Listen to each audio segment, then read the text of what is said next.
Hello, I'm here today doing the book scavenger hunt tag. I've just seen it floating around the booktube YouTube community and I thought it sounded really fun to do, so here I am doing it. There's a set of things to find and you have to find that book on your shelves. These are my shelves. I have two and they're beautiful. I haven't actually really thought about these questions too much, so this will be kind of like off the top of my head. Yay! The first thing is to find a book with the author or the title of the book that has a Z in it. Everyone picked Markus Zusak, The Book Thief. I'm going to pick something a little bit different. This is The Messenger by Markus Zusak, also known as I Am the Messenger, I think is its other title. I haven't actually read this book, but I thoroughly enjoyed The Book Thief, so I'm hoping this one will be good too. The next question is to find a classic, which is pretty much the easiest question because I own a lot of classics. The hard part will be choosing a favorite. Okay, I picked this one. This is my copy of Great Expectations by Charles Dickens. Actually, this is one of two copies I have. This one was the one my mom used when she was in high school, so it's got like her bookmark and her name in the front cover, and I think that's really cool. This is the one I also used when I was in high school. The next one is really hard. It's find a book with a key on it.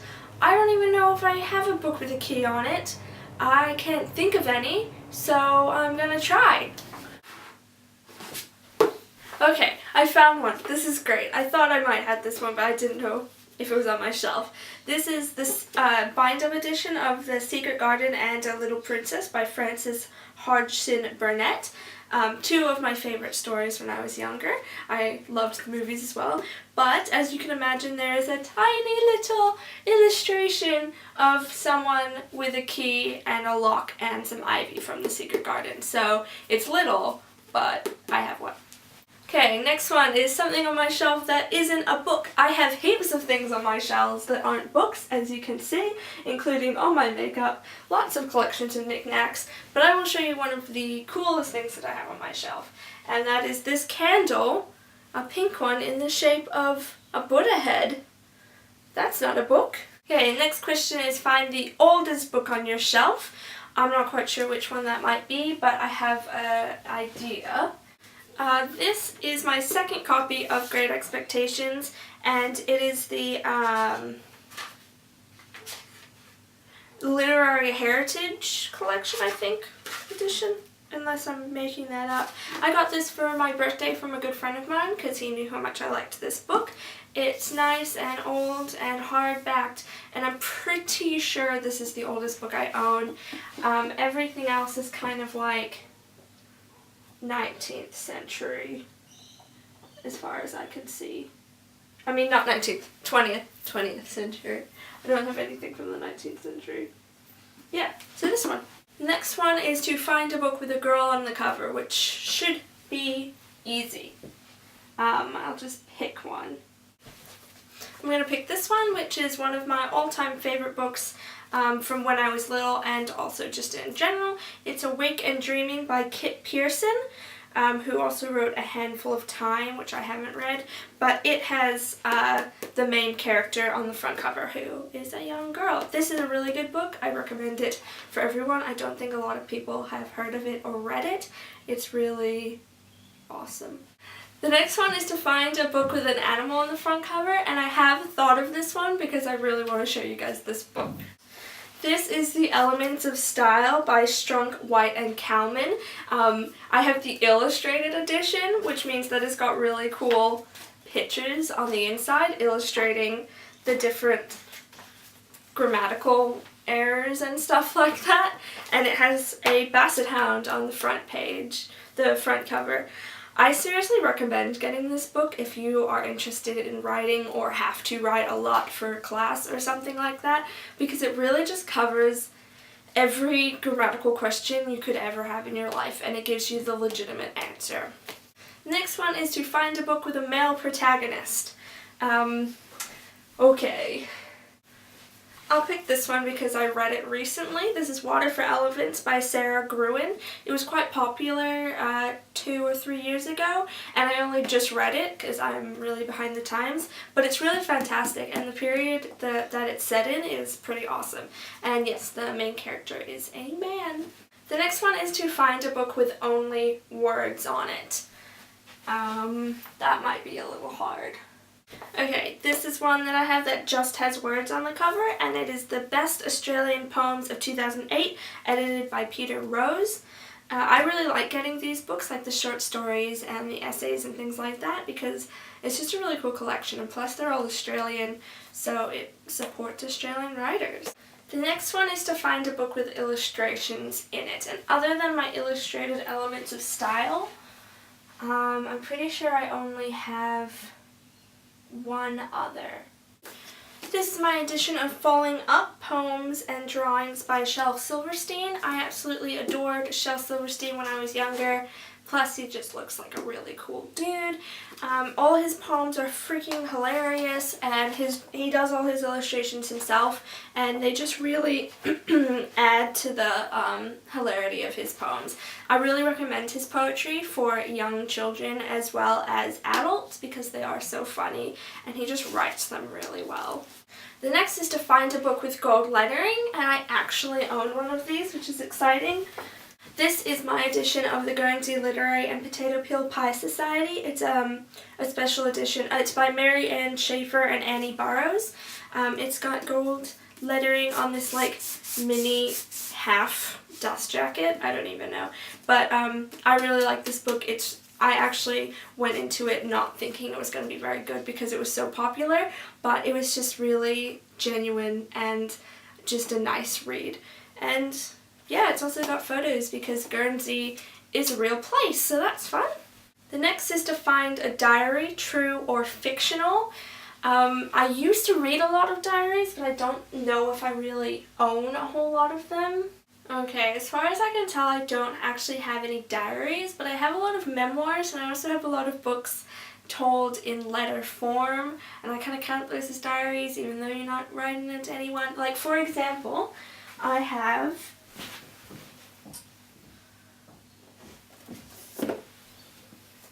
Winnie Has Wings. This is a story told through letters that a boy writes basically to nobody in order to cope with the death of his younger sister. This is also a book that I don't think many people have read, but I thoroughly enjoyed it when I was quite young. It's Winnie Has Wings by Jeanette Lee Carey, so I'm counting this as a diary. The next is to find a book written by someone with a common name like Smith. Okay, nothing actually comes to mind automatically when I think of that. My books used to be in alphabetical order by last name of author, so that would have made it easy, but I recently rearranged them in color, which makes it harder to find author names. Okay, I'm going to say Portrait of a Lady by Henry James because both Henry and James are common names.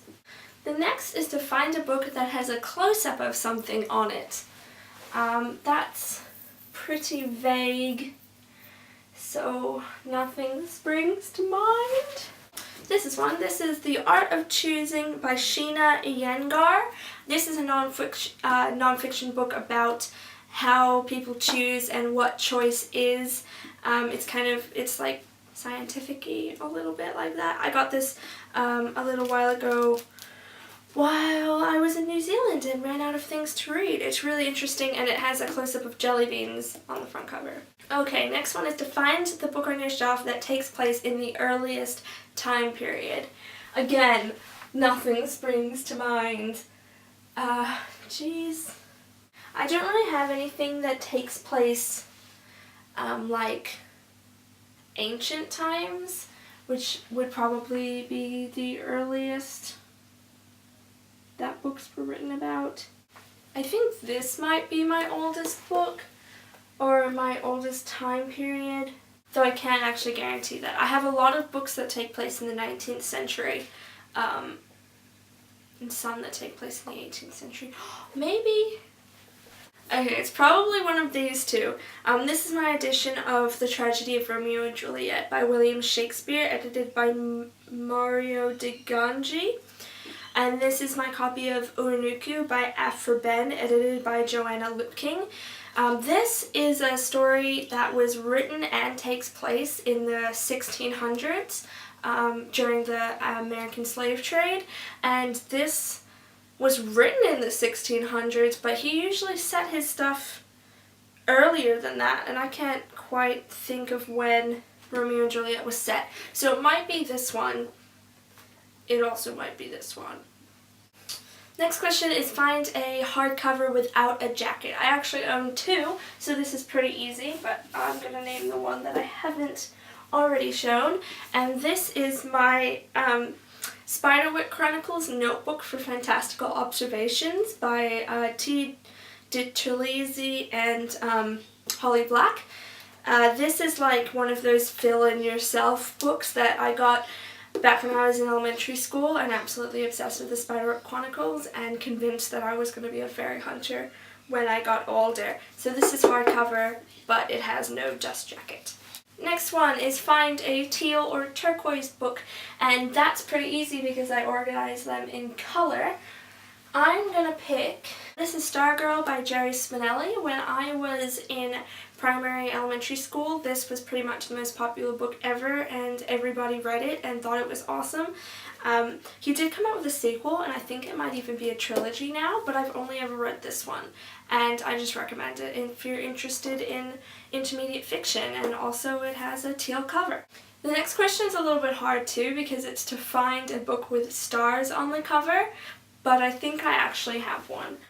This is Time Stops for No Mouse, a Hermoc's Tantamok adventure by Michael Hoy. I'm not quite sure how to pronounce his last name at all. I read this back in elementary/junior high school and absolutely loved it. I have the sequel, The Sands of Time, which I haven't read at all, so I'm really bad at reading sequels. And it has, I don't know if you can see them, but it has sparkly silver stars and a shooting star and a pocket watch on the top. The last one is also really easy. It's find a non-YA book. So this is a question obviously geared towards most booktubers who read a lot of YA. I have mostly adult books on my shelves, so the hard part will be narrowing it down to one. I think I'll pick this one for no particular reason other than it is one of my favorite books. This is Freedom, a novel by Jonathan Franzen, who also wrote the Corrections, and he's written another book as well, I think. He's written quite a few modern books. It's really thick, but I absolutely adored it. It's basically a story about, I like to describe it as a story about human mediocrity, and it's about how people mess up the lives that they want by thinking they don't deserve it or that they do deserve it too much, and it's just about the choices they make and the regrets that they have, and I just love examining everyday life like that, so I picked this one. So there you go, that's it. That was the book Scavenger Hunt. I hope you enjoyed watching this. I had fun making it. Say goodbye to my beautiful bookshelves. They will be missing you. Like or comment down below if you want me to do more videos involving books or just book tags in general, because I'd be more than willing to do them. As you can see, I love reading and I love collecting books. If you want to do this book tag yourself, I'll leave all the questions down below, as well as a link to the original video. And yeah, you can make a video response, or you could just tell me the answers down below in the comments. That's cool too. Thanks so much for watching. Have a great day. Bye.